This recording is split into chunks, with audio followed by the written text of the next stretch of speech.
Hey everybody, it's Master Gallengeist here, bringing you my review for the anime Full Metal Alchemist Brotherhood, and I really enjoyed this series a lot. Now, I would have gotten into it sooner, but since anime's sources have kind of changed their forms and went more to streaming, I of course was on a big hiatus, but I was a real fan of the original Full Metal Alchemist anime show when that came out. So I'm like, okay, it's on Netflix again.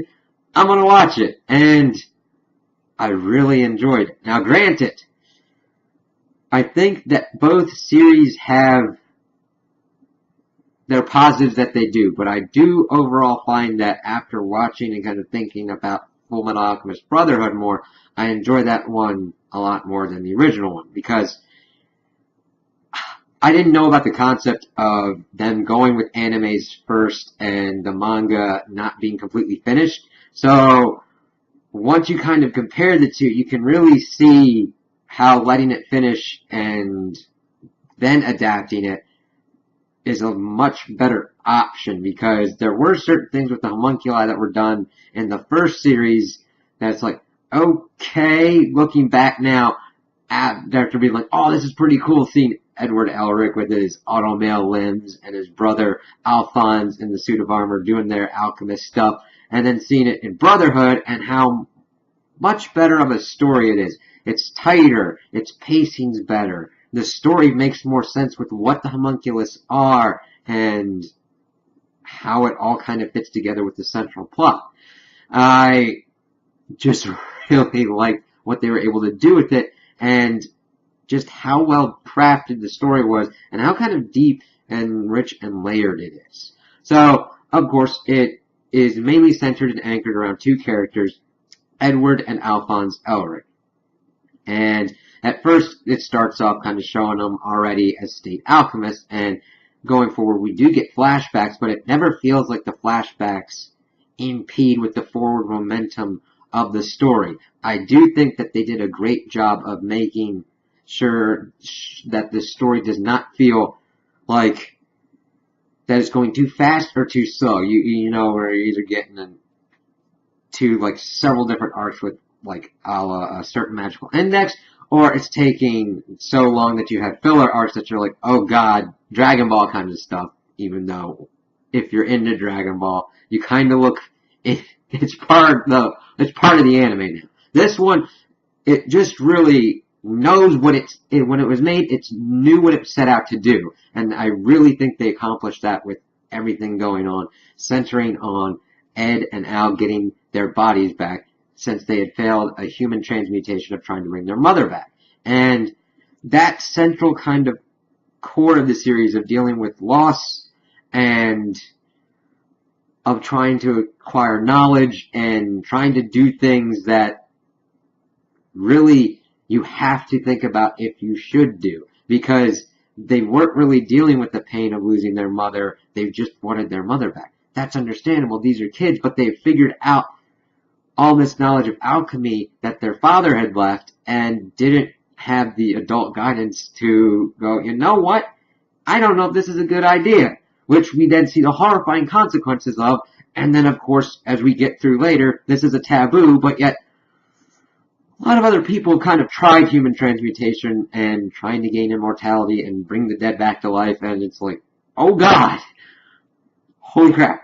But, of course, we see that he lost his brother in the transmutation and was able to grab his soul and bond it to a suit of armor. And, of course, going through what they had done, they go through this gate and they learn and they speak with this entity of truth, which I really like what they did with truth in the beginning with the Elrics, and also with the end, showing their change from their journey of trying to get their bodies back. So they're going through and they're just pretty much picking out leads, and at first you're thinking, oh, okay, they're just going to be kind of traveling around trying to figure out what's going on.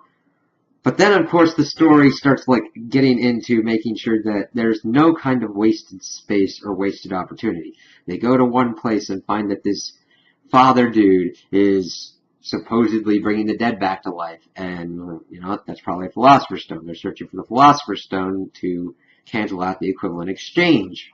and trying to get their bodies back. So they go there and they find that he's using a Philosopher's Stone instead of doing this stuff through God, and they put that down. It's like, that's kind of weird. And these other beings, these homunculi, are behind it. And then they feed to this clash going on with all these people. They want war and violence. What the hell is going on?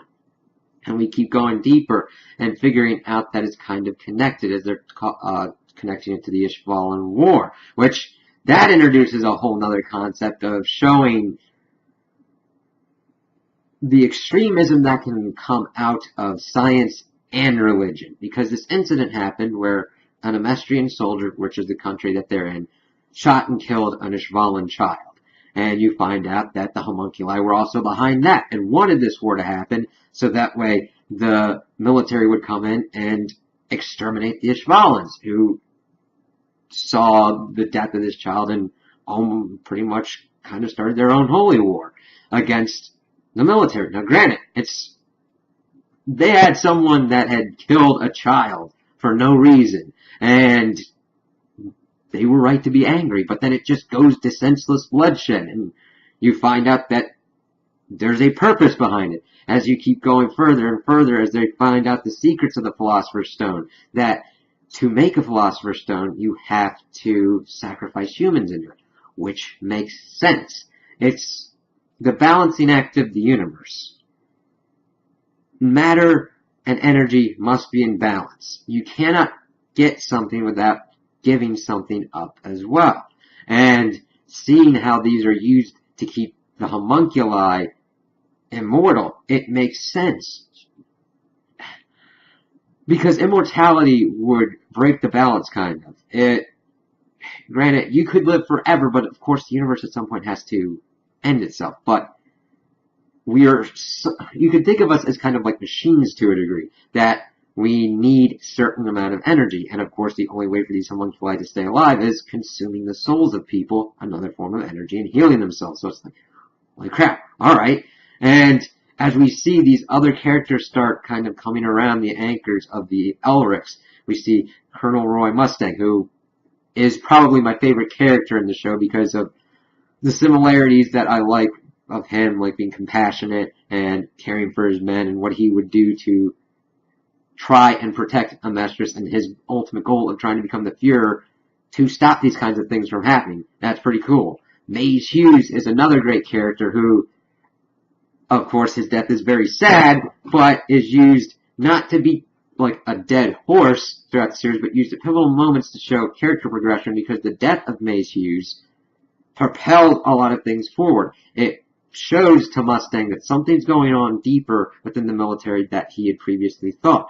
Because there's really cool things that they do with that, because we see Hughes, and we see at one point he's got this knife in a holster in his back. It's like, kind of a Chekhov's gun thing, because he figures out that all of these incidences of uprisings and violence and death are connected. That's, of course, when the homunculus Lust comes after him, and he gets injured, and he uses the knife. It's just really kind of cool things that there's no wasted opportunity in this show. Everything kind of builds on or tries to show a character. Even Maes Hughes showing that he was in that war, but he still loves his daughter. It's used for comedic relief, but it's shown to deepen his character, being like, yeah, he loves his family and everything, which makes more sense when the Envy homunculus comes up and switches to his wife's form and kills him. And it's just, holy crap. And all the things that start going on with that. How we find out that there are laboratories dealt to researching the Philosopher's Stone, and that they're taking prisoners and bonding them to armor, similar to Alphonse. It's just really well done. And of course, we get into other parts. We get Scar coming into the mix because he's an Ishvalan whose whole family was wiped out. His brother saved his life by taking the alchemy that he had been researching, which was kind of a fusion of Amestrian and alkahestry, another form of alchemy from another faraway country, and had kind of fused them together, and had Scar had lost his arm and had transferred one of his arms to his brother to save his life. And he's going around murdering state alchemists for everything. It just, holy crap. You get a lot of things building and building. And we get to the point where we find out that the military has been behind this all along, and that they have allied themselves with these homunculi to create Philosopher's Stones and try and live forever.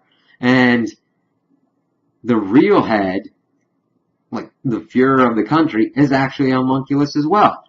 And then we find out that this one dude, who they name Father, is the true antagonist of the series. And we find out that he looks like the Elric's father, Hohenheim. And once you start getting into his whole spiel of his whole backstory, it's completely crazy. And you're like, holy crap.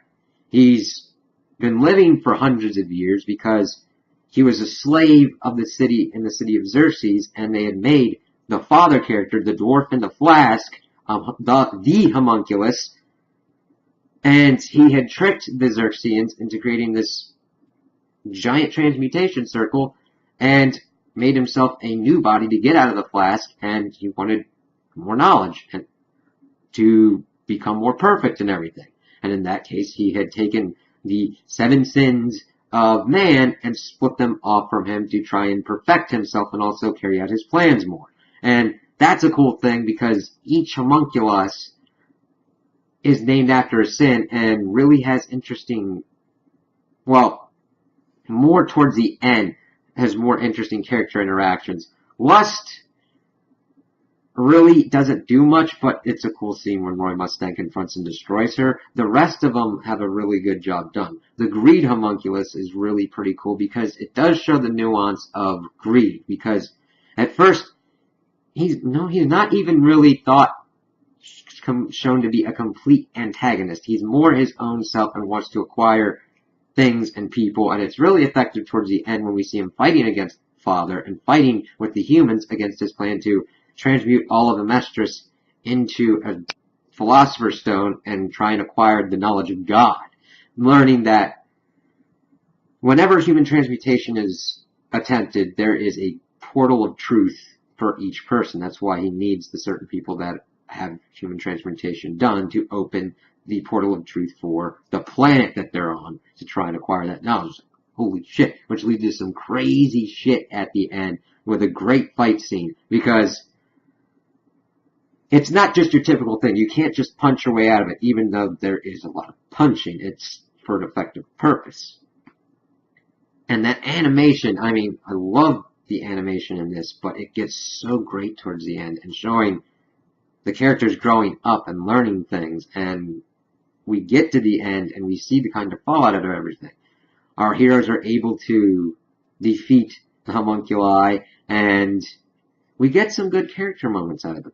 Greed has gotten the friends that he's deserved because people are mourning his passing. We see that Envy, you really pity him at the end because he envies what humans have, and was really effective way of showing Mustang's journey as well, because he wanted to kill him for killing Hughes, and he was really close to becoming Scar. Who was at first driven for vengeance, saw what was coming from him and was helpful in backing him down, as well as his lieutenant, Raza Hawkeye, and Edward, and we see that Envy kills himself at the end.